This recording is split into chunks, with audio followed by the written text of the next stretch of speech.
here we go to live stream, and here we go here, and here we go here, and hopefully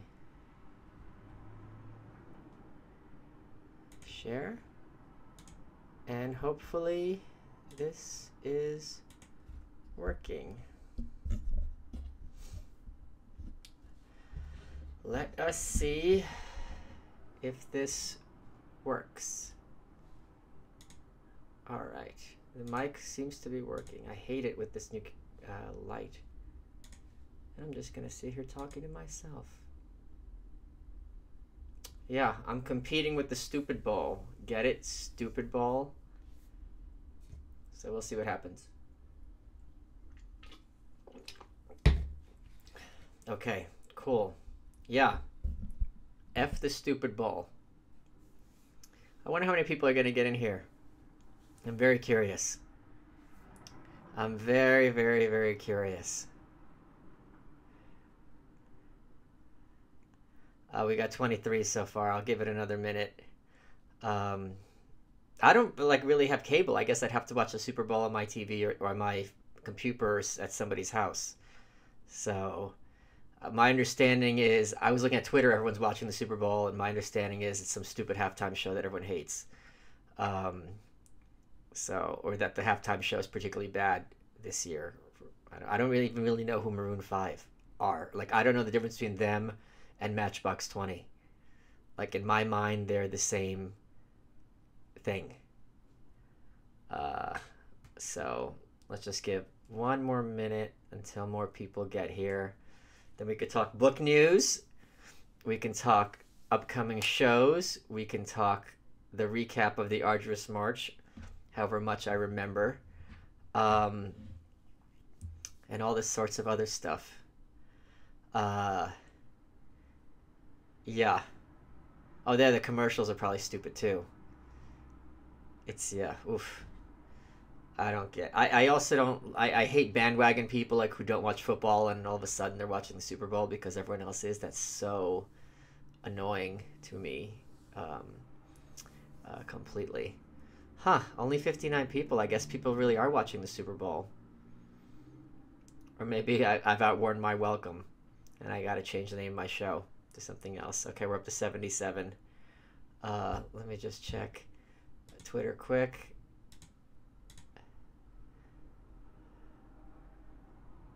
Okay.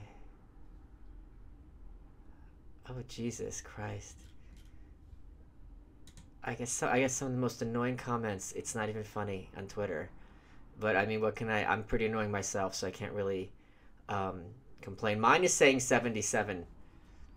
Now it's saying 92. I don't understand why you guys would have a different count than me, and if you would have a quicker count than me. Yeah, I will never be able to put two and two together because it's coming from here. The call is coming from inside the house. So one would think that I would have be the first one to see those numbers change. So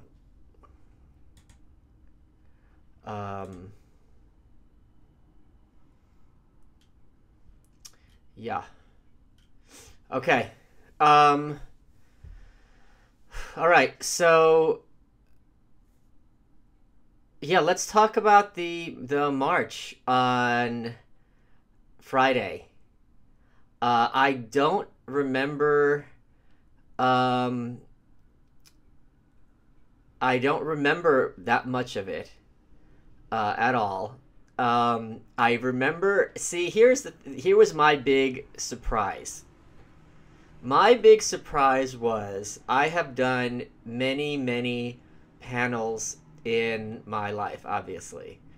And I really thought that if you had March recap, I'm glad my bottle came early. Yeah.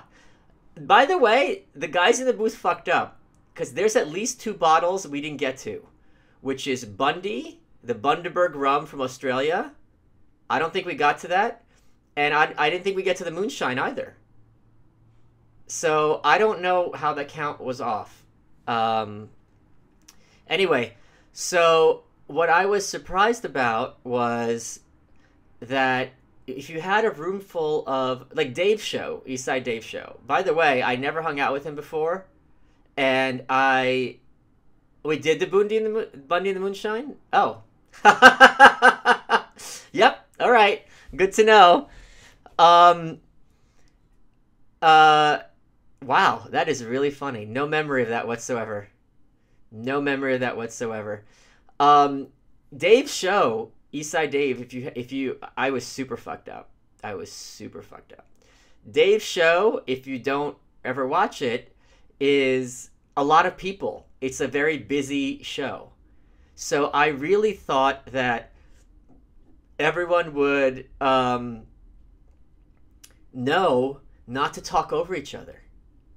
Like, this is like broadcast, not even 101. And no one or few of them knew that. I still can't wrap my head around it. And obviously I'm wrong. And obviously I was completely off and don't know what the fuck I'm talking about on this issue. But I don't get it. And it was very important to me, as drunk as I am. Drew sucks. That seems to be the consensus. It seems to me, as drunk as I am, as I was, it was very important to me that you guys sent in bottles and you're super chatting questions. This is your chance to interact with all of us to make sure I don't miss those things. Like, oh my God, let me tell you exactly why. I have had many such cases where people have asked me for advice with their books. And I've given them advice, like important advice, not just like casual advice. And then it's never, I'm not ever in the acknowledgements. They never let me, thank you, Hunter. I'm not in the acknowledgements. They don't thank me. And I'm like, how can you, gratitude is free. And it's not the least you can do, but it's next to the least you can do. So if someone is the host, let them run the show. I'm on many shows where I'm not the host. I'm not talking over Kennedy or Tom Shalhoub. I don't care how. And the thing is, I was more drunk than them because I'm 85 pounds. So Drew, I can forgive because Drew's a producer. He's not talent. Bill has been on TV since before I was born. I don't understand. And I get it, when you get drunk, you get fucked up, and you're talking out of turn. But I would think after someone's like, "Yo, catch it," thank you, Dustin. That you'd be like, "Oh shit," and there was none of that. I don't get it. I don't get it. So I still don't get it. By the way, I also don't understand. I said it when I was sober at the beginning of the show. I'll say it now. I regard Bill as a comedy idol. The shit he made up with Red Eye is brilliant. If you guys think I'm a Willy Wonka, he's the one who brought that Willy Wonka air to Fox on Red Eye and made it this quirky, magical thing. That was Bill Schultz. I have so much admiration for him. Screw whoever was bitching. The chat had a blast. That's what's most important. That you guys had fun. But that's the other thing. Like, if I've had like Gino on my show, and when Gino was on my show, I got him to shut up. So I don't understand. I don't understand. But and here's the other thing. So the next day, Simon, who was in the first march, as some of you remember, and you all loved him, you should interview Joanne. Yeah. About what? I don't understand what he meant by that. I don't understand what he meant by that at all. What Bill meant by that. But either way, I really hope... Okay, so Simon, let me tell you what happened the next day. I go to my buddy's birthday party. Simon's there. I have never seen Simon this upset. I'm not exaggerating. I am not exaggerating a little. He never gets upset. Or he gets like annoyed. He's like, he has this affect. You've seen his affect. He was angry. and raising his voice, not yelling at me, but I'll tell you exactly what he said. Simon said, put your hands on your head. Simon said, stop. Um, he thought that it was very bro-y, which it was. You got 6 dudes getting drunk. It's going to be bro-y. He thought I would watch it and I would feel like mortified. And I don't think I should. I mean, if you think I should feel mortified, let me know. I don't, from what I remember, I mean, yes, I was frustrated and getting angry, but I don't think I was particularly making an ass out of myself. It was a train wreck. I knew it was going to be a train wreck. There was no question it was going to be a train wreck. But for me, if I like watching someone on some show, it really humanizes them to me and I find it endearing when they're taken out of their element and put in some other funny context. Like, if you had, like, the show The Surreal Life I used to enjoy, where they had, like, all these has-been celebrities, they put them in a house together. Like, that was fun. So, I mean, I'm not going to watch it because I'm going to get triggered. Joanna's a 10. I have no problem calling her 10. I'll tell her that when she's sober. She's Miss New York. She's gorgeous. She knows she's gorgeous. And she's hilarious and a great heart. I'll tell her that all day long. This is no secret. So, yeah, so that was my point with that. I thought, Brian, does Israel still have the moral high ground on Hamas? Yeah. Complete and total train wreck. It was hilarious. Thank you for putting on. Thank you, Michael. Here's let me go through the people who participated and what I thought of each of them. I thought Eric was amazing. And I really hate how the word articulate has become kind of stigmatized. He is, and I knew he would be because he does food reviews. He really was great. And he was very professional, and I really, really liked him. I hadn't hung out with him before. I had a lot of respect for him as well. Dave was getting drunk. Dave kept catching himself. And Dave was determined to put on a good show and have fun. So I felt I really bonded with him. I had a newfound respect. He was the one I most wanted out of all the compound hosts because we're so different. And I really got on with him, and I thought he was a great guy and was having fun. Brian, I'd never watched him before. He is funny as hell. And I love that you could throw blind jokes at him and he'd hit home run even though he can't see the ball. I mean, the thing that was great about Brian, and this is, I'll tell you guys about public speaking. Everyone, when they're speaking in public or even on TV, they're going to stumble over your words. There's 2 scenarios. There's one where you freak out, or there's one where you realize if you just catch yourself and keep talking, literally no one will care. And the second one is when you're professional. I am sure, like, literally every appearance probably that I've done, there's a second where I stumble over my words. You probably haven't registered it because I don't care. I just keep talking and I catch myself and it's like, okay, whatever, it's fine. It's not like he's an idiot. He just stumbled over his words. Brian, a lot of his jokes didn't land. And he didn't sit there like, oh shit, he hung a lantern on, it's the term. He's just like, it was hilarious. He's just like, well, I guess that one sucked. That is the mark of someone who's a real comic. He is so funny.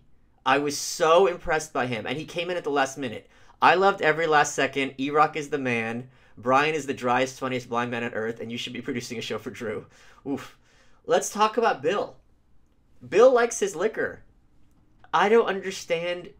First of all, as I'm talking about it, I'm understanding it. I think Bill has been picked on recently online, and he thought this was more of the same. And I think the super chats were coming at it from a tongue-in-cheek point of view as opposed to a malevolent point of view. I think everyone loves Bill. I also think nobody loves a Debbie Downer. So if you're going to sit there moping and everyone's drunk, like, guy rules is you fuck with the person more. Do you know what I mean? So if he's sitting there and be like, oh, I suck, it's like, yeah, we're not gonna cheer you up. Now we're drinking. Now's the time to have fun at your expense. So that was Bill. Drew, I knew this was going to be a debacle. I'm glad it was a debacle. That someone in my supporters group had a screenshot of Drew just yelling at the camera. We had to cut his mic. He wouldn't shut up. Oh my god! I thought that he was so fucking obnoxious. It was so funny. And I knew everyone at home was just like, "Oh my god, this guy's terrible." So he was basically like trolling you guys was his role, and not even on purpose. So that and by the way, Joanne, what a what a trooper, what a class act. She of course is getting every single penny that you guys sent in for her. I mean and more. She's amazing. So I've had a ton of respect. I could not have had more respect for her before. I can't have more respect for her now.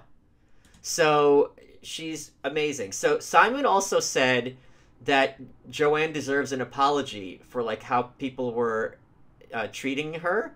If that's accurate, please let me know. I apologized to her on Twitter. I haven't gone through the super chats to find out to parse it out yet, but I'm gonna give her obviously all the money. I mean, were people being? First of all, here's the thing: when you're as gorgeous as Joanne and you're a bartender, there's no question that you're getting hit on by like the worst frat bros ever. Like this is her night. This is her life. Being so smart and being so quick with her tongue and being an actress, she's can handle it. So I just really want to make sure she would. So she, on some level, she knew what she was coming in, getting herself into. And I got to tell you also, I am positive that I'm not positive, but I would like confirmation. But I would bet money, not having watched the tape, that no matter how bad it got for her there, it was still better for her at whatever bar she bartends at. I think, but here's the thing with Simon. Simon doesn't like to be online, and I think he's young. He's only 14, so he feels weird when, like, I asked him I said, what, fill in the blank, how are people going to think of me after having watched this? Because he thought I was going to delete it, and then he thought that I was going to, like, be mortified the next day, like, oh my god, that was live, I can't undo it. And I didn't think any of that at all. I wasn't mortified at all. I knew because I remembered mostly, and I remembered I was trying to be in charge of the show, so and trying to keep some semblance of order, and that's why I aborted early, because I was like, all right, if I get any drunker, it's gonna get really bad. All I remember one time is me fucking with them in the booth and them fucking with me back, which was great. 14. What do they feed these kids in the north? He's from Czech Republic, so it's different there. So yeah, I disagreed with his analysis, but at the same time, I respect his opinion so much. I was concerned that maybe I'm hand waving something that shouldn't be hand waved. So that was just my 2 cents there. So yeah, I thought it was a spectacle. You know what I mean? Like I don't know. That's just my thoughts on it.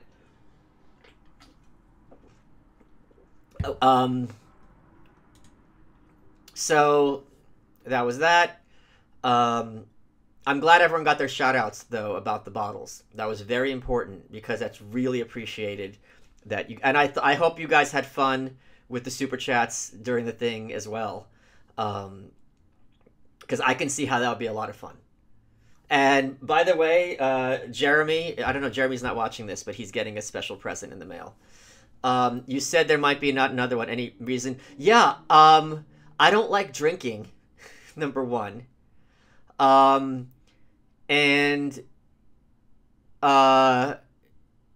it wasn't that fun. So yeah, I don't know. Um, yeah, so let me tell you what happened after. I got home. I went to bed drunk. I woke up. I puked, and I feel that's cheating. Like if you get to pass out, your body should let you sleep through. It woke me up in the middle of the night. I puked a little bit. No, like three, whatever, and it was black because of the activated charcoal. But then I woke up. I had activated charcoal. I was drinking Pedialyte all night, and then 5-HTP. So between those things, I was fine. I even went to the gym. So I am really glad I know how not to have a hangover. So yeah. Um, I also, it was hard to find 40 bottles of stuff. There's not that easy to find weird ones. Um, I don't know. There's no way I'm going to be able to convince Tom Woods and Matt Welch to do this. So, I don't know what I would do for a third one. Oh, okay. So let me give you guys another update. Um, I got my gimbal, and I'm going to start doing those walking and talking live streams. And we are going to Philly on the night of February 21st, returning the night of February 24th. So I'm going to spend 3 days walking around Philly and streaming from there. So that would be, we were going to do Charleston, but that couldn't work out. So we're going to do Philly, hopefully be warm enough to walk around, and I think it's going to be a lot of fun. Yeah, I'm gonna do that. And so yeah, I'm gonna start doing these, going to different cities and walking around and streaming from them, because I think that would be really, really enjoyable. I've been to Philly a couple of times. I adore it. There's a lot to do. So yeah, that's gonna be in a couple of weeks. I'm gonna before I do that, I'm gonna play with the gimbal here in the streets of New York, to practice and get input from what you guys want to see me do once I'm there. But I absolutely love Philadelphia. The other thing that's funny, so Friday, this coming Friday, is I'm starting the reading of the audiobook for the new Write. And I'm working on my Ayn Rand accent, because I'm going to be doing, most of the voices as the people. I'm not doing Yaron Brooks' voice, because I think it's offensive to make fun of someone who kind of has like a, I don't know if you'd call it a lisp, but he has some kind of speech issue. But I was sitting in my house reading the book out loud. It's really good. It's really good. But let me also tell you just how publishing works. November 30th, I email the editor. I said, hey, this is the author photo I want. Here's the photographer's contact info. They wait until Friday, which was the 1st, 2 months later, and say, oh, we don't pay photographers for author photos, and we need this wrapped this weekend. So 2 months, you had this in your lap, and now it's like, we don't do this. Hurry up and fix it. Every single aspect of publishing is a nightmare. It is such a nightmare. So I gotta tell you, if it wasn't for like having my shows and doing this stuff and like being able to go to Philly and walk around and film and stream, I have had at least two people I know were actually, I'm not joking, and I'm not exaggerating, had suicidal ideation because of their situation with publishing. Because it was unremitting, the fuckery. Unremitting. And because I have all this experience, I got on the phone with them, I helped them, and I kind of held their hand. But it's unremitting. So, by the way, as I've said before, I still haven't been officially told when the book's out. I only found out because it was on Amazon. And I got sent the blurb jacket for the dust jacket, and they wanted me to look it over and rewrite it, and I'm terrified to open the email. Not gonna lie. I'm absolutely terrified. Actually, I'm not terrified because now I get to edit and fix it. I'd be more terrified if they just did it without asking me. So that's that situation there. What I'm also going to do is I have... Let me get this file open. I have a list of like... one, two, three, four... like 8 really good book ideas. So what I think I'm going to do is, after May, I'm going to have you guys pick which book you want me to do next. And we're going to figure out some mechanism of doing it. Maybe I'll have a GoFundMe or something, whichever raises the most money wins or something like that. But I think that's the best way to do it. And I don't know if I'm going to go through a publisher again or do it myself. The time frame with them is very long.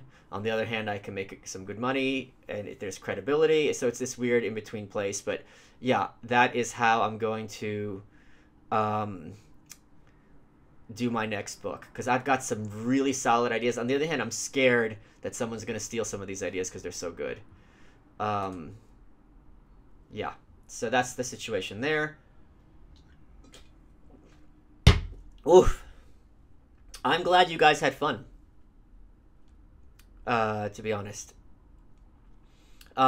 Tuesday, we have Madge from Black Guns Matter on You're Welcome, which I am really, really, really excited about, because he is very intense, very learned on the history of this issue, and it's going to be a great conversation.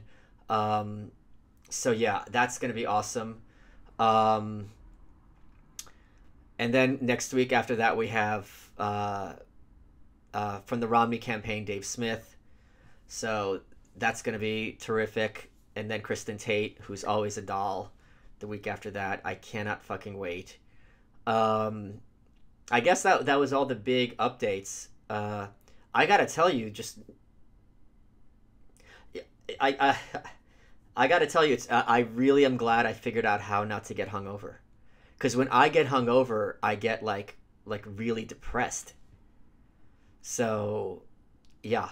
The fact that 5-HTP... Have you ever heard of James Freeman, the first American auditor? I have not. Let me look him up right now. Name unavailable.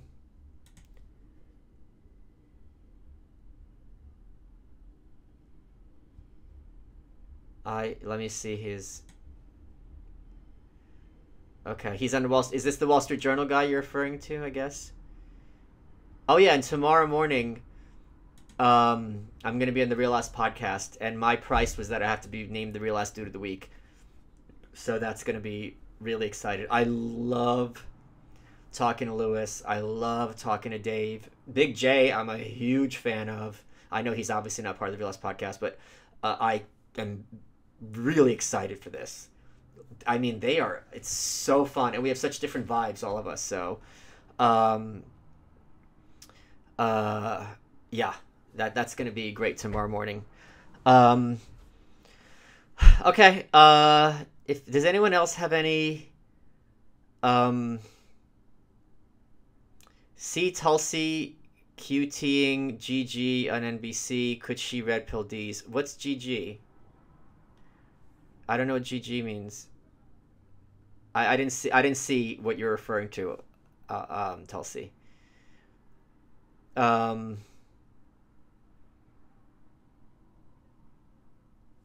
So. Oh, Greg Greenwald.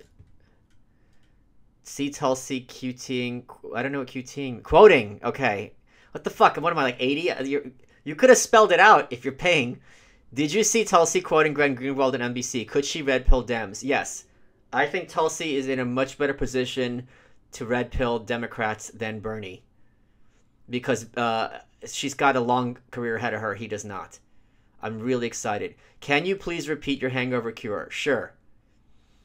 Before you drink, take activated charcoal While you drink, have Pedialyte. The bubblegum generic flavor is not good. Get the real Pedialyte. Afterward, also have activated charcoal. And when you wake up, take 5-HTP. Here. What 5-HTP does is it helps your serotonin level. So my issue with hangovers isn't being groggy or tired. It's the mental, emotional aspect. It took me a long time to figure out that hangovers can have an impact on your mental health. I didn't realize that was a thing. And having realized that, that's why I stopped drinking, because it was not worth it to me to have a night of fun, and then the next day I am an emotional mess. It took two and two. It took a long time putting it together. So that 5-HTP fixes you up on that in that aspect, which to me is the most important aspect, by far.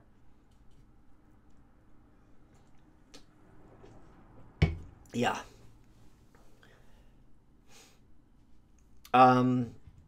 Okay. So I'm gonna definitely do a stream this week with the gimbal, walking around New York. And James Freeman, First Amendment auditor on YouTube. Okay. What I don't know what you're asking though. I'm sorry. I feel like what is? Let me look him up. Okay, I see his Okay.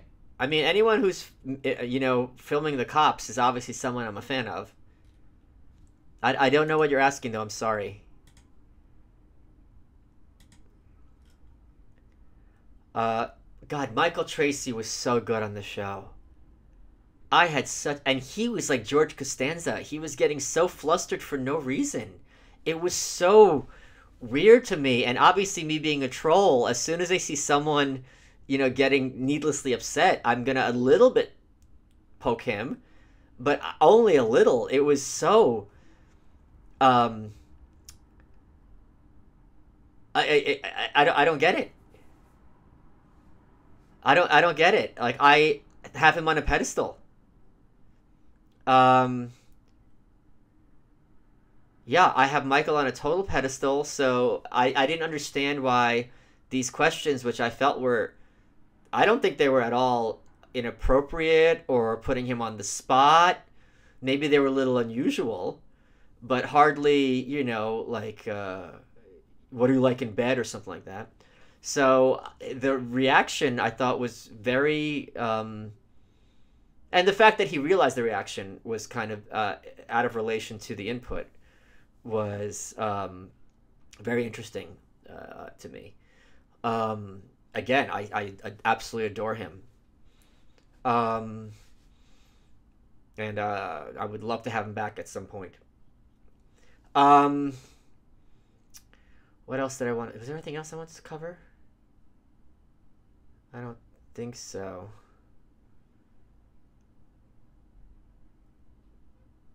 Yeah, so so that's where we are. Is there anything else? Nightshade and You're Welcome have been great. Thank you. Well, thank you. And thank you for changing your profile pic away from Hayek. It's appreciated. That one is, as Rand says, that one is real poison. I am on Gas Digital. What?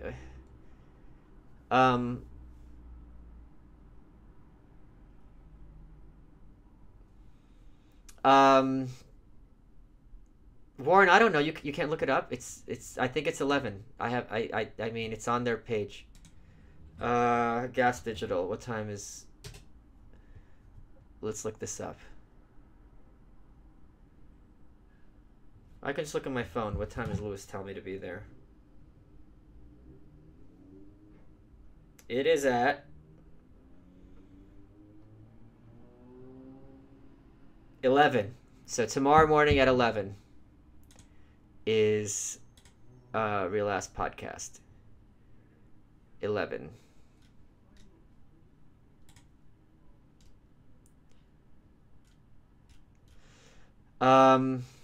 Thank you, Warren.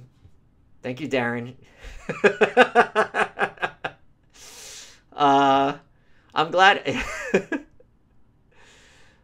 Um, yeah. Okay. So I can't wait to interview Dave. I can't wait to interview Dave. Oh God, I have having so much fun with this. Oh, it's so stupid. I'm having so much fun with this Virginia governor, obviously. When is the when is the when is the Super Bowl over? I could keep it going. Wait, Super Bowl ends. I don't know. Wait. Are you telling me that on the mobile phone you can't get a schedule of the Gas Digital? That's really a problem. That is really a problem. Or maybe even if it's not easy, huh?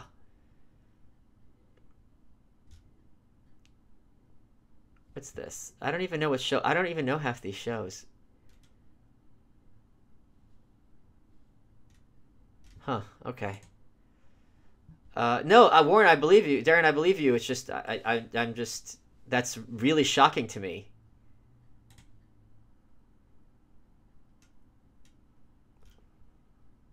Anyway, I'll just write it down. Real ass podcast 11 a.m. tomorrow. I'm trying to figure out on what to wear. Do I wear something that I know they're gonna make fun of me for? Because that might be fun. Oh hell no! Oh hell no! I'm firing off an email right now. It spells it wrong. Hold on.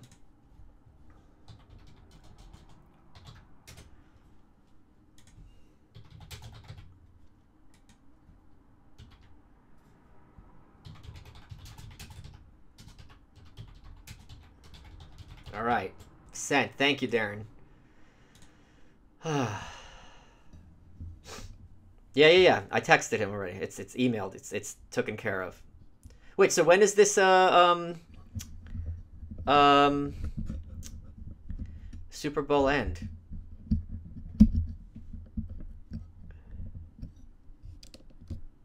Is it like 10? I don't really have that much to talk about for another hour. I've been doing a lot of good reading though. I always read 2 books at once, especially recently, and it's really fun when both of them are good. Any good Andy Warhol art history monographs? I don't think Andy Warhol's art is as interesting as his life and what he represented. About an hour left? Okay.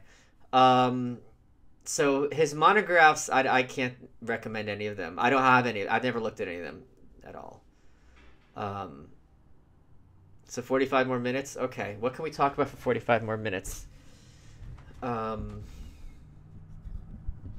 can we talk about for 45 more minutes? Call Drew. I don't even have Drew's number. You know? Isn't that weird? I gotta say something else. Okay. This is... God, I hate it. So many stupid people.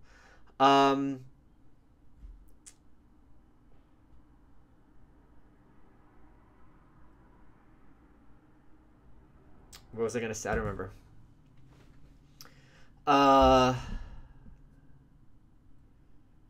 gotta tell you guys, and I said this to him to his face, and I'll say it to you again. Garrett is amazingly talented. Garrett Ortiz. Andreets, excuse me. Well, that was stupid of me. He is so...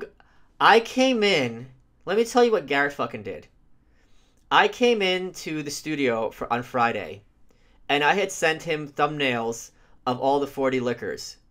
That motherfucker had gone through and did homework and had the year it was introduced, the proof, a URL, and something else mocked up for all 40. No one asked him.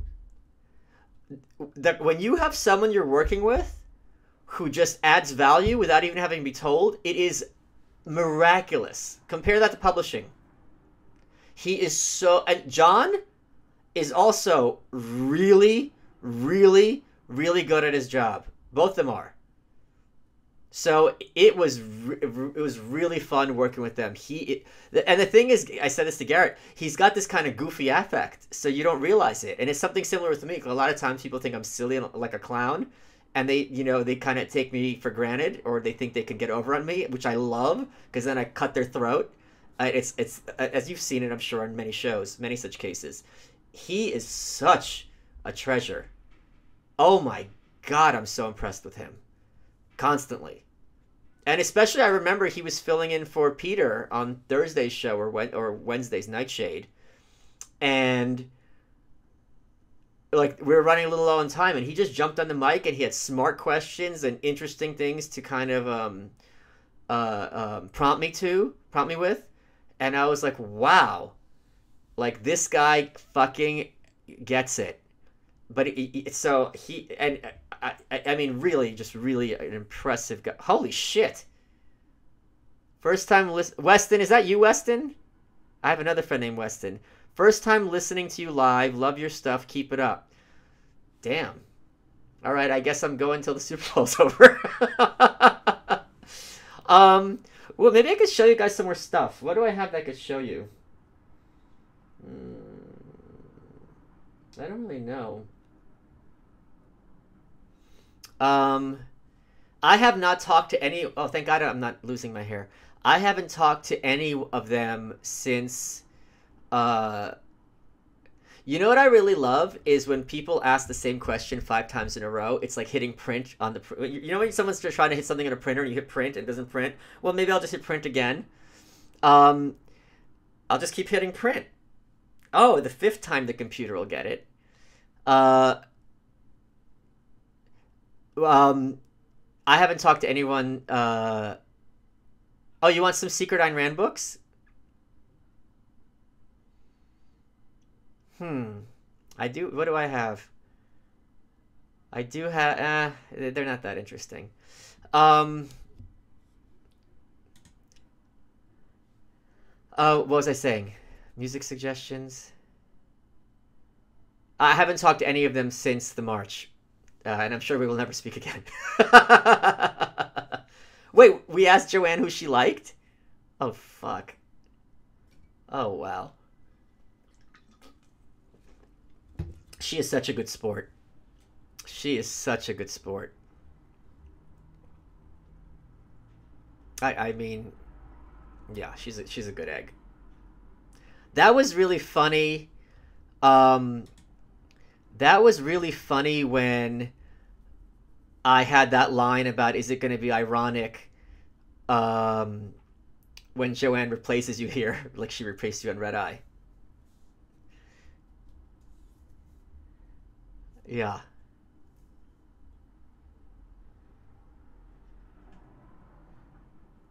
Oh, okay.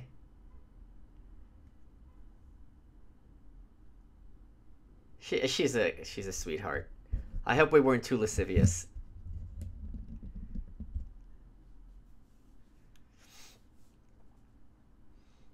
What can I show you guys that you haven't seen? I don't know that I have anything. I got nothing.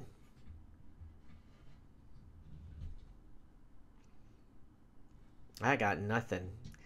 God, it's gonna be a good week for Nightshade this week. I've got some good stuff coming up. Any thoughts on Simon's thoughts on Arduous Much too?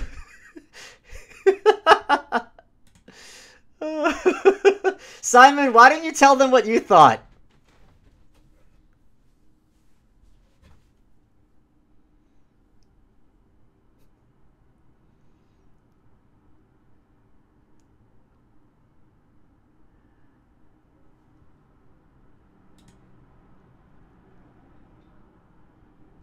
Answer, speak for yourself.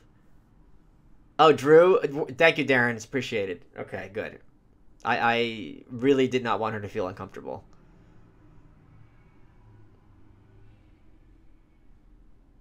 I was kind of pissed. I thought all the other people were terrible. Michael, do better. Well, I had invited you, dick.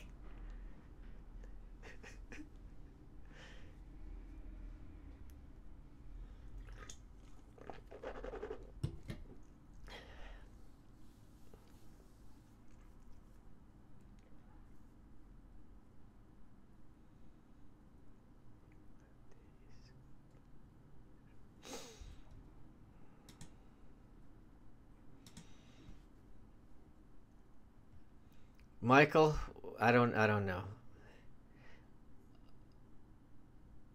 I don't know what you're talking about vis-a-vis Red Bar. I literally don't know, and I don't care.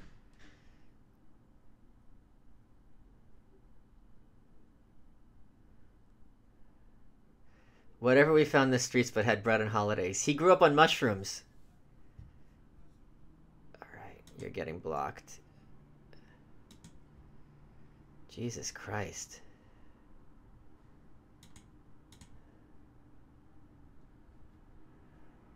Yeah, it's so weird. Here, I asked you. Someone asked me a question. Here's my answer. You're lying. Okay. Oh, the Red Bar fans were the Bill questions. Okay, I didn't realize that. The behavior of the Red Bar fans and the Compound fans are pretty much, I would have guessed, identical. Um, it's weird to me. I get this on Twitter when someone will ask a question, I answer, and they're like, "That's not true." It's like, okay, then there's no point in us talking any further. It's weird.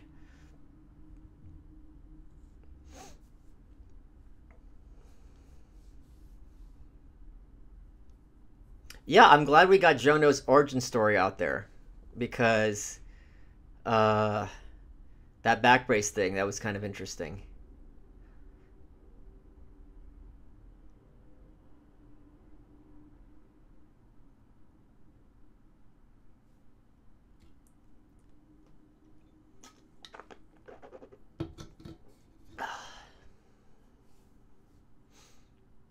Should I read from the book a little bit? Would that be fun? As practice for Friday? That might be fun.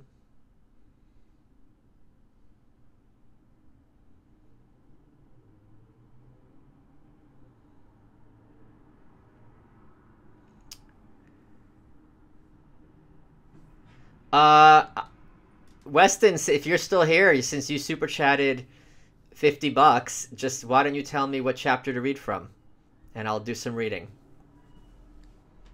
Oh, sorry the lilac with gin was terrible. I think it's not. It's like any gin. You're supposed to mix it with something. I'm glad I have it. The bottle's awesome. So, and again, I'm not gonna watch the March coverage. I don't. This was just a one-off fun event. I don't care what people think. I mean, I care theoretically, but it's done. They want to dissect it. More power to them. I don't. I don't get the point. Um, I guess I do get the point. It's fun making fun of people who are all getting drunk together. So that's fair.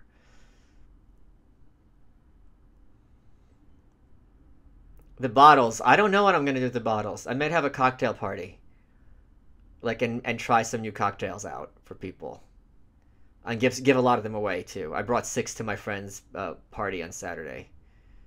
Chapter 3, Weston. All right, let's do this. Let's do this. I don't think I had the Bundy, right? That was after I tapped out.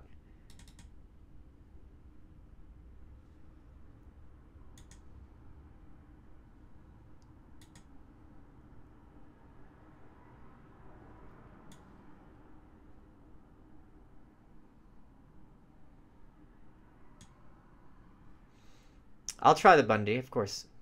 I'll try a lot of them that I don't remember trying. Um, okay, let's get the book open.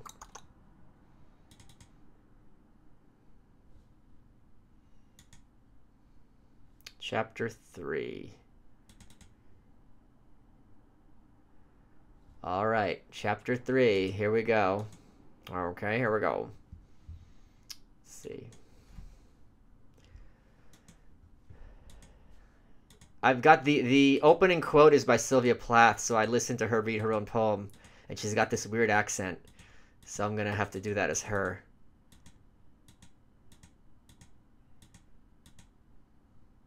Oh, chapter 3, page 35.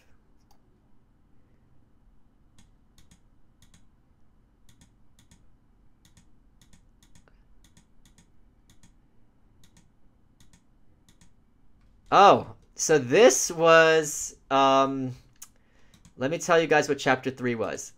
Oh, Twitch streamers do this thing where viewers donate videos for them to watch. For me to get on Twitch, it's a whole pain in the ass because you have to commit to a certain amount of whatever. I did the home. Simon recommended it. Um, uh, and I did the thing I wouldn't be able to port there easily.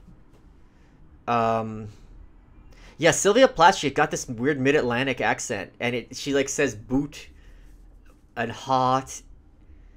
You can do it on YouTube through Streamlab. Oh wait, am I thinking of some? There's Twitch and there's Discord. I don't even get them. Okay, I'm sorry. Let me read from. I'm getting all frazzled. I think.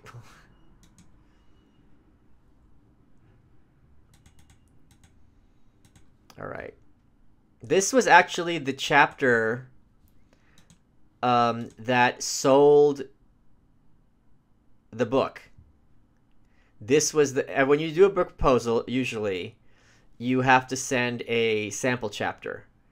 And this was the sample chapter. And then when I submitted the manuscript for the first time, it was like close to the last chapter, and the editor said make it the first chapter, and it ended up being the third chapter. So it's called The Strike.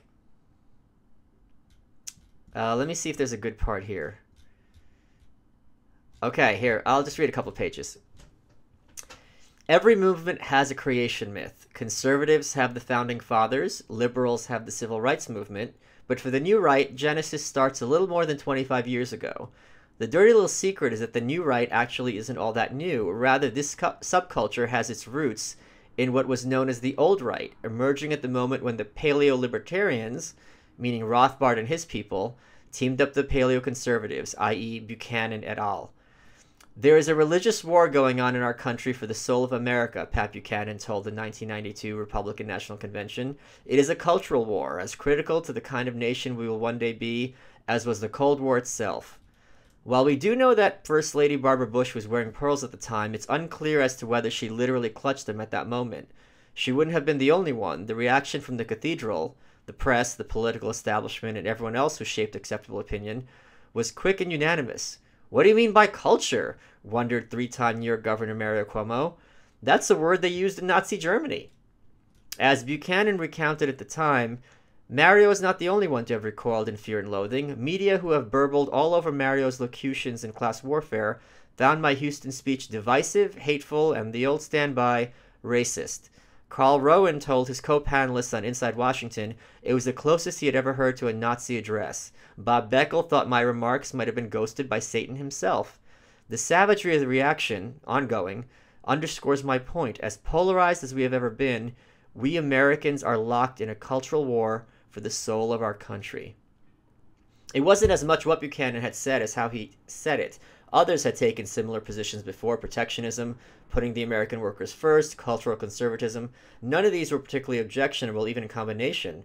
But to dub political disagreements as a war, to imply that those on the other side were an enemy to be defeated, was a bridge too far. It's 1992.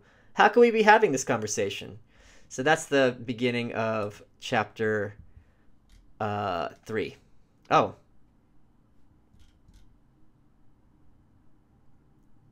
And the screen froze. Wait. I'm seeing my screen being frozen. 1 second. Oh god, I hope it.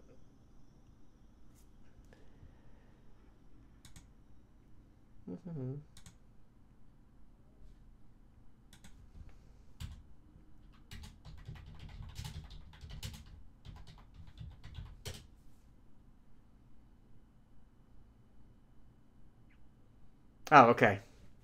Yeah, so that's the beginning of chapter 3. Okay, I'm glad the stream's live up. It's still a spinning thing for me, but that's that. Closing the book. Okay, cool, guys. It's annoying.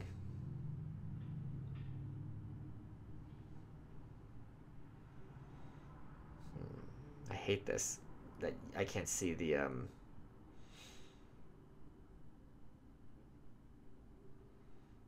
I can't see myself. Should I hit refresh?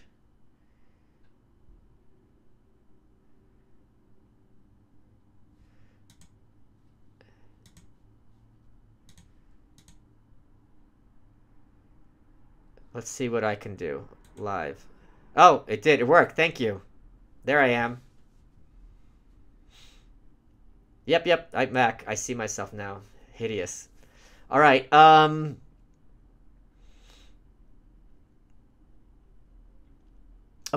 Here's another funny thing. On Thursday, as I was coming into the gas studio, excuse me, compound, Coulter was leaving with Jim Florentine, and she told Garrett that I don't understand how Twitter works, which she's got like 1 million followers, so she's clearly in the position to make this decision. I'm not being sarcastic, but she said, like, I'll retweet him whenever he makes a tweet that's not meant for one person. So she and I definitely have different models of engagement. She's got the wide net, and I am very much an introvert, build the walls, let's weed out the people I would rather not interact with. So that was pretty funny. She's always very warm to me. I've asked her to be on You're Welcome several times, and it looked like it was going to be a go, but she, I guess, isn't going to happen, which is disappointing because I think I'd have a lot of fun talking to her, and I think she'd have a lot of fun too.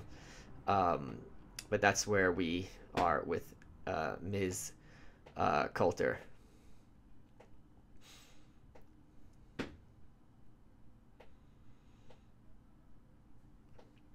Yeah, it's Cernovich who gave me the idea to be more frequent with the blocking.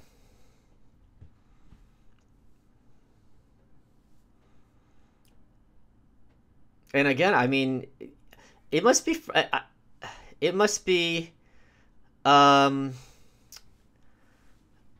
annoying for her, for people who have never met you to like really, really hate you. Like I was on some podcast whose name I won't mention, and the fucking sound guy just said, "Oh, you know, there's some people who would come in here I would refuse to work with." He's like Ann Coulter. And I'm just like, who the fuck? Like, on the one hand, I appreciate the integrity, but on the other hand, it's like, who the fuck are you? And I thought that was really obnoxious, and inaccurate, because she's got many interesting points to make. The chamomile, was it that bad? I don't even remember if it was bad. The chamomile.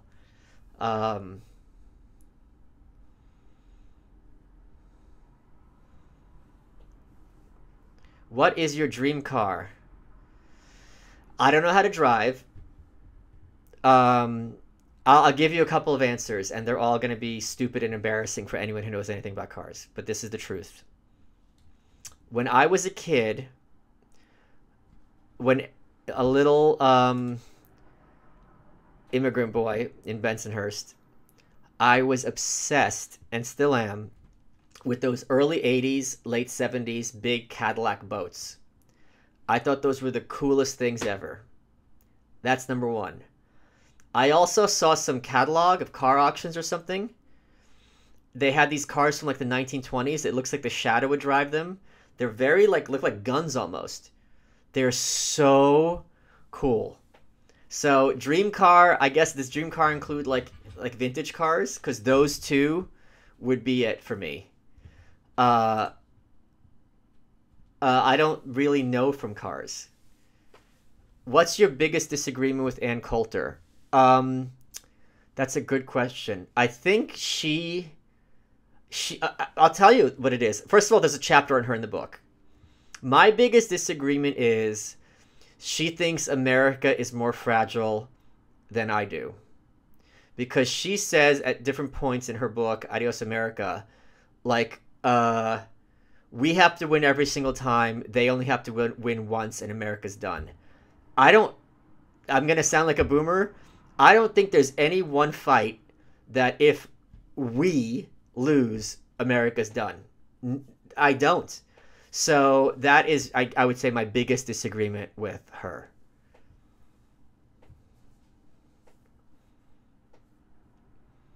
And it's just also like this whole demographics is destiny thing. I mean, Bolsonaro just got in. You know, he's far to the right of anyone here. Right now in Sweden, can't wait for the book, thank you. The Social Democrats just laid off all these people working in the public sector this week. The idea, I don't believe in democracy, So this idea that you kind of have to vote your way towards what you want, it's not, doesn't work that way. Nixon, I talk about this in the book. Nixon, because he's on the right, lets the left get in all their ideas because there's no one to the right of him to really criticize him. And the same way, this is, I made the point. Bill Clinton, it was far easier for Bill Clinton to give us a balanced budget than it would have been a Republican president because they're not going to criticize him really from the left. So those are, politics is often counterintuitive. Hillary Clinton, I mean, this sounds like a joke. It's not a joke. Hillary Clinton Hillary Clinton probably is the one person who is more responsible for Republicans taking back Congress in 1994 than anyone else, because she overplayed her hand and it backfired so hard on them. So it's not at all the way that if you want X, you have to vote your way towards it. It doesn't work that way. So yeah, that's something that I think is very important to think about and to consider. And I mean, look at it this way. Look how many lefty Supreme Court justices were put in there by Republicans. That's counterintuitive.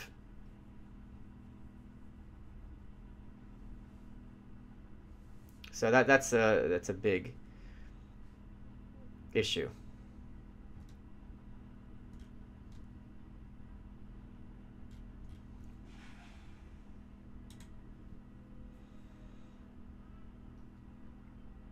My brother's liberal professor docked him points for calling an op-ed an article in a paper criticizing the corporate press. Is that a fair criticism, or does he need a helicopter ride? I don't think he needs a helicopter ride. I don't know what the criterion is in that class. Frankly, if the professor is forcing him to be precise, that's a good thing, isn't it?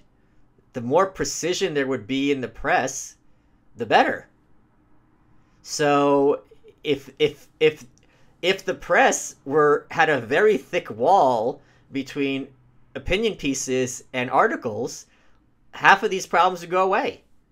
So I think that is a fair criticism. I don't know if it's a criticism to the point where you have to dock him points, but that is an important distinction.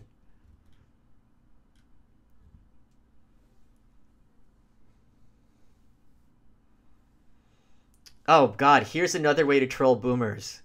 I have to put this picture together. A picture of Abe Lincoln and have the caption say, Republican presidents invading foreign countries since day one. Highlight of the March cringe fest for you was you playing the merchant. Oh, yeah. Ask Brittany Venti about video donations. She does them. Do I know Brittany? Wait, she follows me. Don't I follow her? That name sounds very familiar.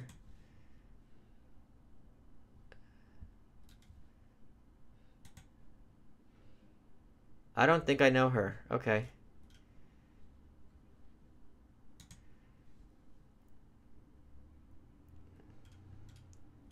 I've done the merchant many times. I've done it on Fox.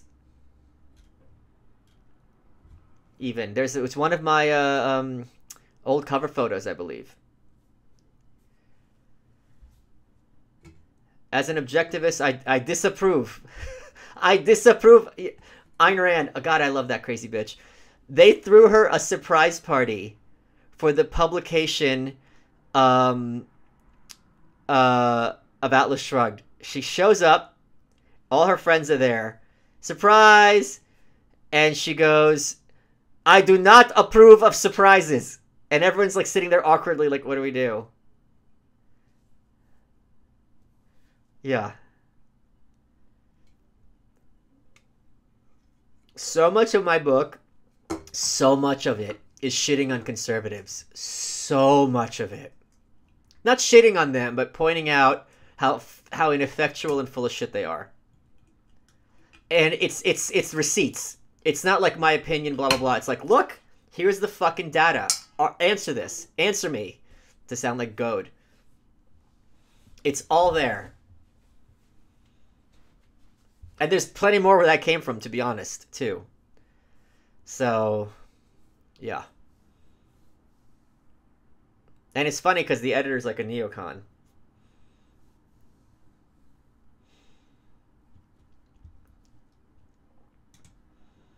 I've got Lysander Spooner on like page 20. Or not even. I think he's like in.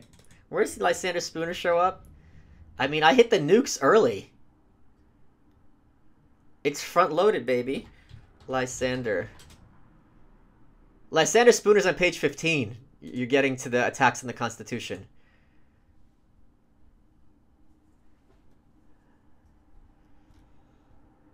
Oh, and the National Review. Ooh. That's some of my favorite stuff. Oh, the monster's all gone. Oh, yeah. 7 minutes left in the fourth quarter. Okay. I can do this for another 7 minutes if you guys like. This is fun. I missed this. I haven't done this in a while.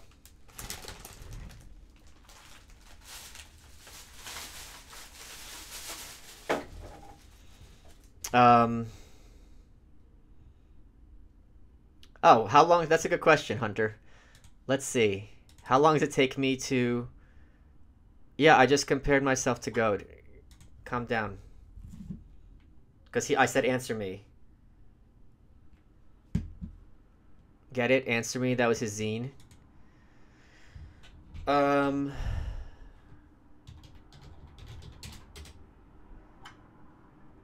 Oh, yeah. I start shitting on National Review on page 38.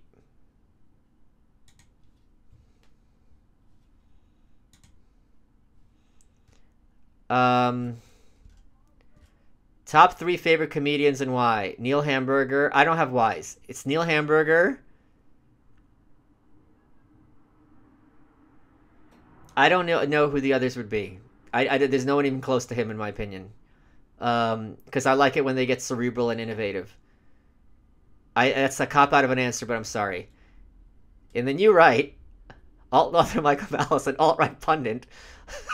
Yeah, exactly. Deep cut question. On Gavin McInglis's free speech show, you said you think Obama hated American power. What do you mean by that? He said it himself. Obama explicitly said that he's uncomfortable with American power. So he doesn't like the idea that America has so much military clout and basically we're in a position to push other countries around. That's like beneath us. So these are quotes of his. That's not even from me. And conservatives flip their shit because they're like, wait a minute. We're the strongest military and we have the side of morality on our side and this is a problem for you? So you can look that up. It's I don't have the quote offhand, but it's yeah. Forgive me if this has been asked before. Will you be selling signed copies of your new book? Absolutely. And signed copies, signed copies are right here. michaelmalice.bigcartel.com.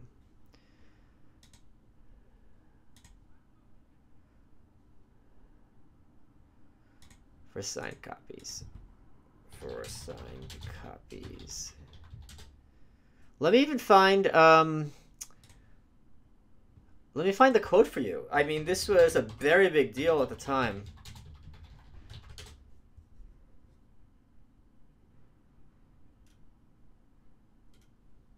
Here, New York,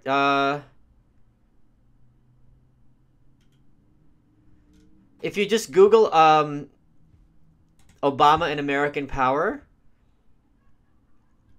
you'll find a lot of stuff. A lot.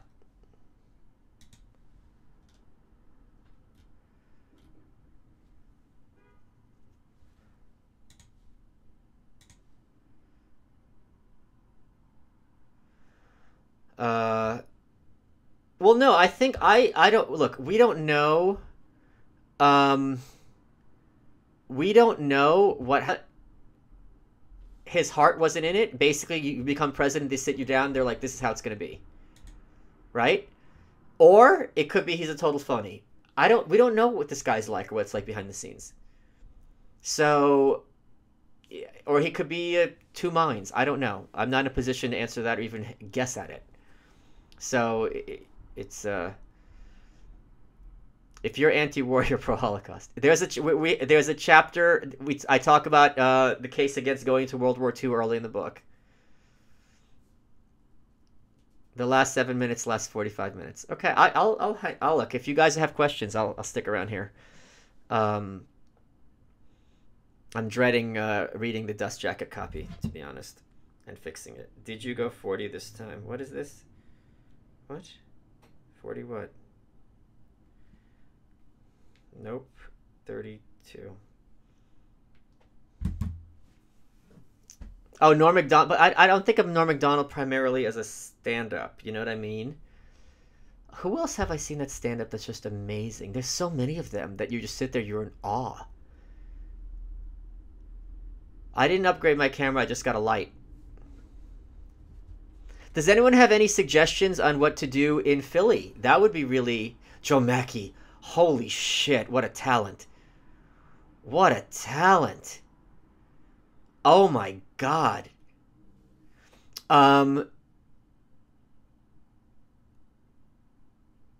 Does anyone have any suggestions for what we should be doing in Philly? I would be very receptive to hearing them.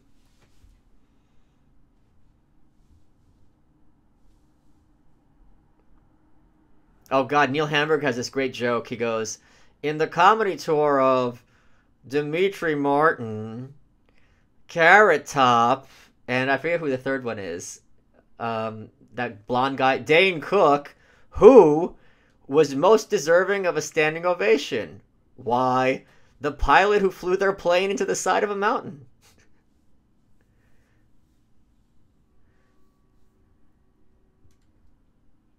Visit Patty's. Reading Terminal Market, yeah, that's #1 on my list. It's so much fun stuff there. I'm not a cheesesteak guy. Is cheesesteak steak?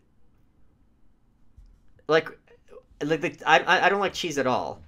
But is the steak steak? This is Michael Wolff. It was 40. You remember him from the first Arduous March.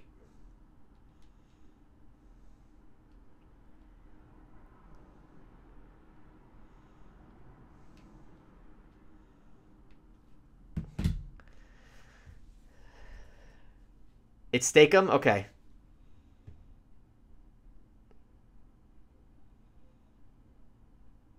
Chipped steak? Okay, maybe I'll have some.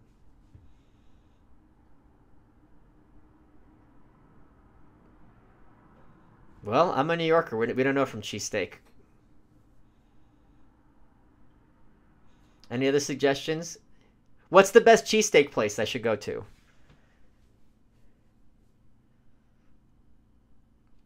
Or we should go to? Simon's going to be there. And Ulku, his sister.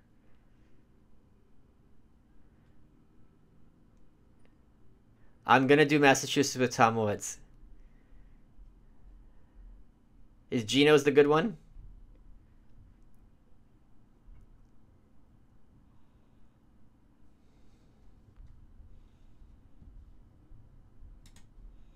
Anything hipster I'm in favor of, obviously.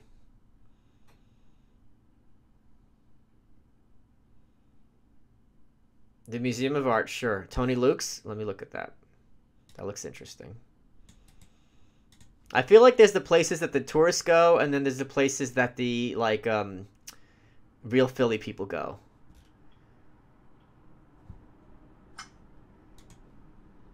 Sorry if you've asked this. Have you been keeping up with Owen Benjamin? I have not. Everyone always brings him up on my streams. I know he was just on Dave Smith's show.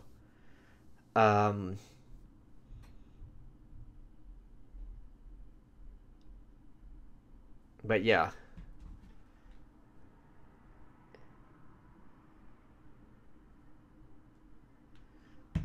I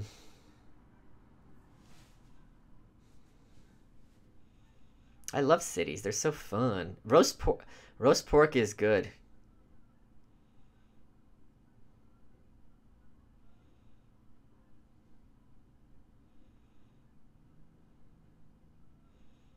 Let's combine topics. What should Owen do in Philadelphia? Oh, great hipster, great steak. Okay, Joe's cheesesteak. You use the right words. In Fishtown. Let's look at this. Is Fishtown a neighborhood? That sounds gross. Grose. Fishtown, Joe's cheesesteak. Hold on,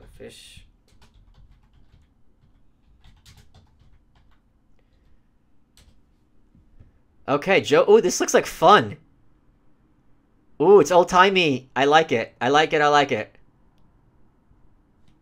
Oh, this looks perfect.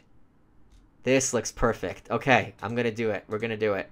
Thank you so much for that suggestion. Hoo boy, Owen is having quite a time. Oh God. I only want good things for Owen. I went to Philly once with my friend Phil, and there's a great photo of him on his knees, bowing down in front of the Liberty Bell. Fishtown is the okay. So Fishtown is the place to go. Okay. Let's see, Fishtown, Philly. Let's see what it says about that.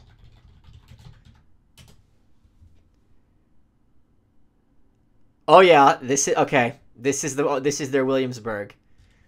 Done. Oh, this looks awesome. Thank you so much. I've been to the Mutter Museum. I think it's overrated. It's so small. I don't love it. I've been there twice, and it's expensive. I'm not gonna grow a mustache.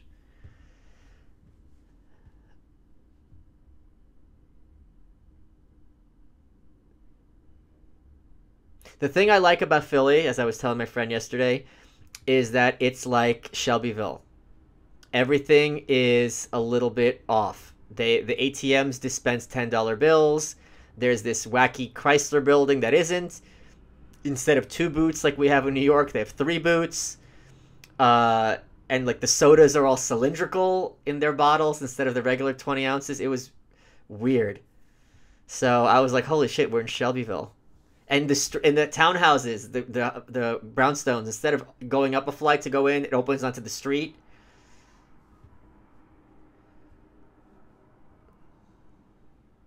What's the Olympia? That's interesting. Let me look that up. The Olympia Farmers, Philly.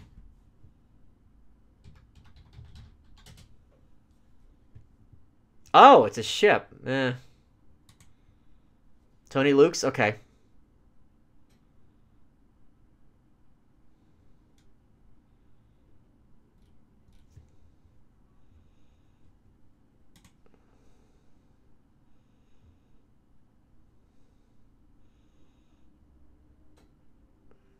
Stardust Ballroom. Let's look that up.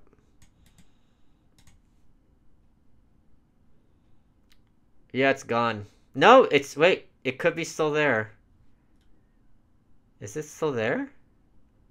No, there's one. There's 2 in Jersey. Oh, they're in Jersey. You got to cross the river. Sarah says, hi, Michael Malice. Aww. Hi to Sarah. Tom, Simon's here. Simon, are you still here? Say hi to Tom.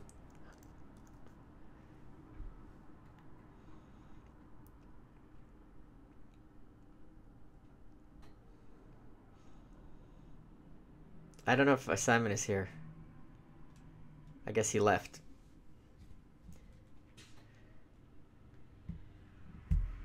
Oh, Simon is here too. Cool.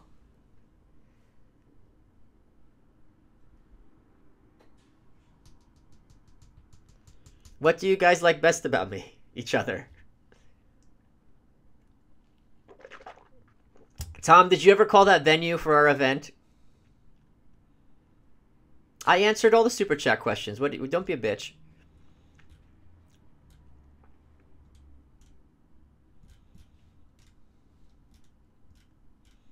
Awesome. Sweet. Awesome. Any interest in the new Jordan Peele Twilight Zone? Not even a little. I'm a Tales from the Dark Side guy.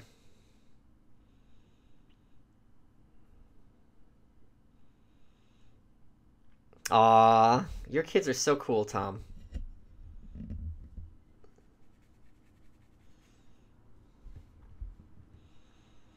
Darren, he's not going to tell you about the event before he tells me. We're planning a New York event, and that's what we're trying to figure out. I know you're not a big fan of the South, but what's your favorite Southern city? Yeah, Tom is we're gonna do a road trip, me and Tom. That's 100% happening, Cody. My favorite Southern city? I'm completely uninformed on this issue. And I'm gonna start doing live streams. I'm gonna hit a lot of southern cities because it's not gonna be expensive to go there, and it's gonna be fun to watch me be a fish out of water. I just don't like insincere amy or sincere chumminess. Language, please. I hate ramen, but Houston. I've been to Atlanta is the problem. I gotta find cities that are walkable. I know Charleston is.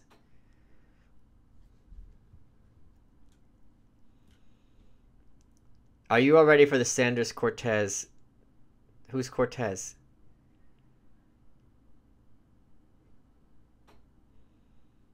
Cortez. AOC, you mean? Someone else had a great idea at this party I was at. I think this is brilliant.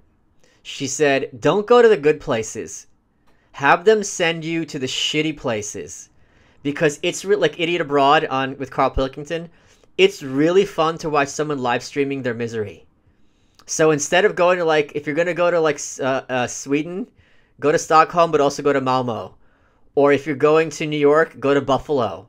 I think it would be a lot of fun for you guys to send me like really not good places and watch me stuck there trying to make the best of it, and you get to sit there and laugh. That would be so... I can so see... And it would be fun for me. As an author, I can have that arm's length and enjoy having a bad time. Like, one of my favorite things is when you go to a restaurant and the food's late, and then it's cold, and then it's terrible, and I'll talk to you soon, Tom. And if the food's terrible, and then the waiter's giving you attitude, and he gives you the wrong order, and at a certain point, you're like, okay, I'm in a movie. How far can this fuck-uppery go? It's so... When you have that Albert Camus sense of absurdism, you can really enjoy life so much more. It's like, all right, this... And also you have the perspective of like, okay, so I'm having a bad meal. I mean, this is the problem in my life. I'm having a bad meal. It's cold, okay? So that is... I definitely want to go to like shitty places. AOC is the leftist Trump. I do not agree at all. I think her ceiling is very low. And I don't think her... I mean, she is... The media is praising her. She's the pretty young thing. Trump was never that. I also try to avoid this, like, oh, something's the same on both sides. It's usually there's a big asymmetry. No, she's the next Bella Abzug and the next Liz Holtzman. And she's far more popular with Republicans than with Democrats. Far more. I meant her reactions to criticism. No, I don't think she's as good clapping back as Trump is.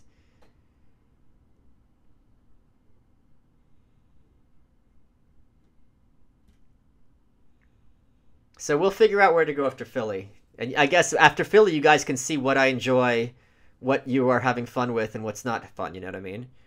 So I'm perfectly willing to... I like experiences. It's fun for me. You're talking the guy who's first place to go when he had the cash to go on a trip was North Korea. Yes, Tulsi is the one AOC wishes she was. Or the one that AOC is doing... She's doing AOC correctly. So it'll be... We can think of some fun places to send me. And I'm sure it'll be worth everyone's while.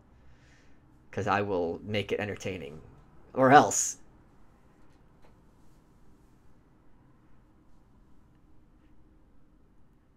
It's just funny being like in some horrible place and being like, all right, this is your life. I remember we took the bus from New York to Quebec a couple of years ago for my birthday, and we stopped for like a couple of hours in Albany. And I'm like, this is like an existential nightmare. It was just like, it was not even, it was so inhumane. And we're sitting there, I'm like, oh my God, this is horrible. I loved it.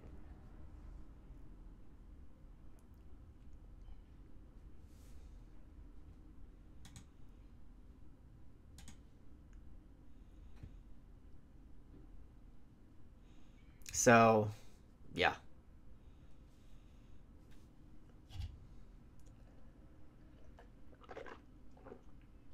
Um, yeah, I'll tell you guys my book ideas later. There's gonna be a Malice Woods event, but sorry you're not on the list, Darren. It says Warren on this list. I'm confused. Yeah, I'll do another New York City walk this week when it's warm. I'm glad you guys enjoyed it. That was a fun Christmas. It was freezing. I just got to figure out how to work this gimbal. There's no instructions with it, but I don't think it's too complicated.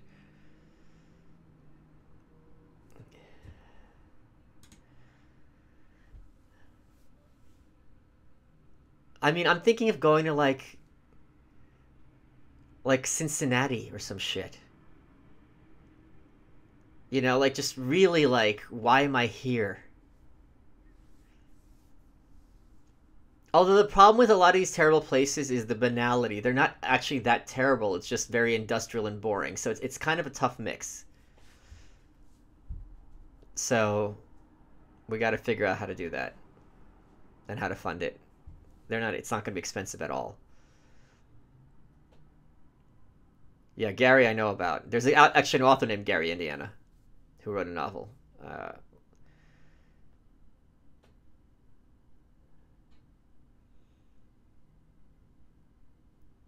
Or like, like going to Sacramento or something terrible like that.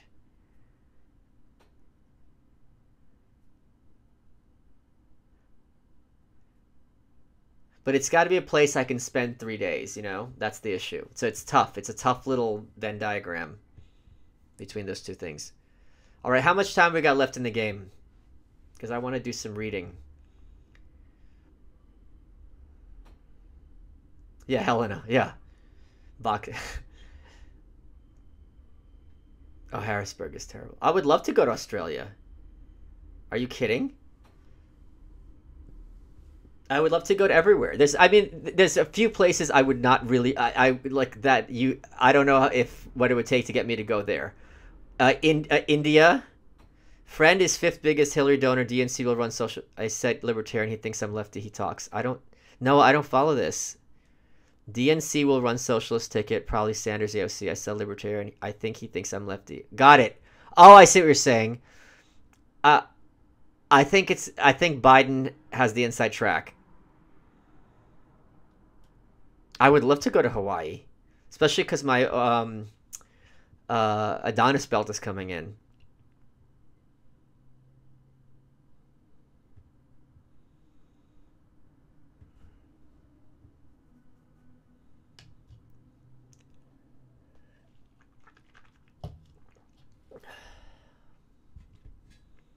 I can't think other than like India. Like I can't think of or places that are like my life would be in danger. I can't think of many places I wouldn't want to travel to.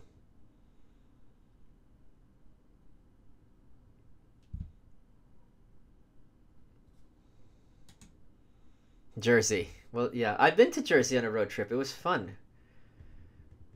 I'm drinking the Kool-Aid. Sierra Leone. I'd go there.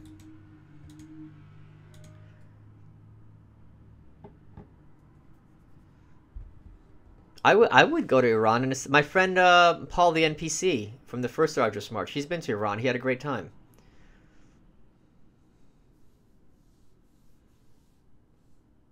In fact, here are the places that I would be. India is a non-starter.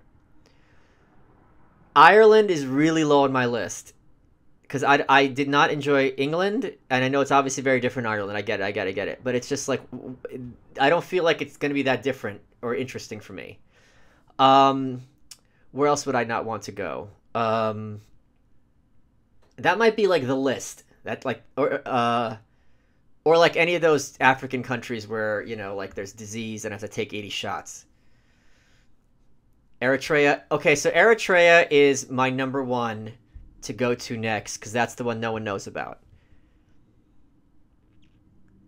That's really high up, but it's like a 30-hour flight and it's very expensive. So that's the stretch goal.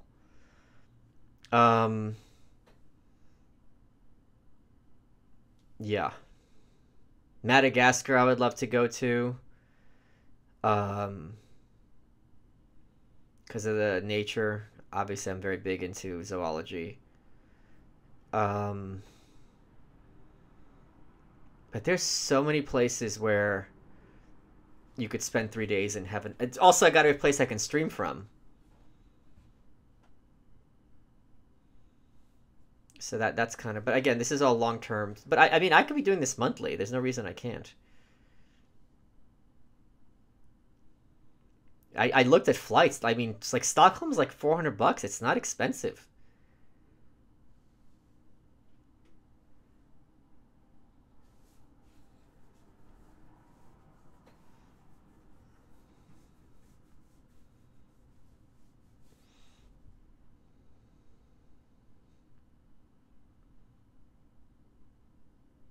The other thing I don't like is like I like it urban. So anything too naturey, I'm not about it. Hiking, no thank you. Not interested. I don't like that shit. It's got yeah.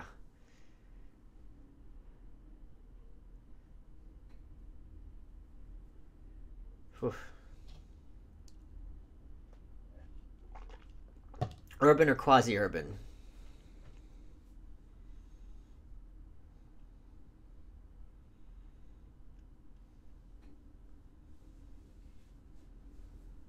Oh God, my friend was wearing a tracksuit at his party on Saturday.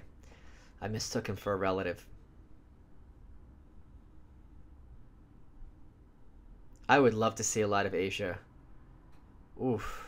It would be so cool. Hong Kong, Tokyo, Taiwan, Seoul, um, Singapore. I have a good friend there. A couple of good friends there. Um,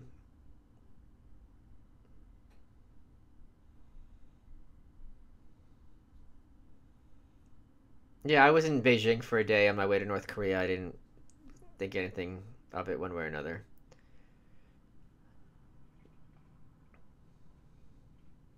I'm surprised how easy it is to do like a 12-hour flight. I was surprised.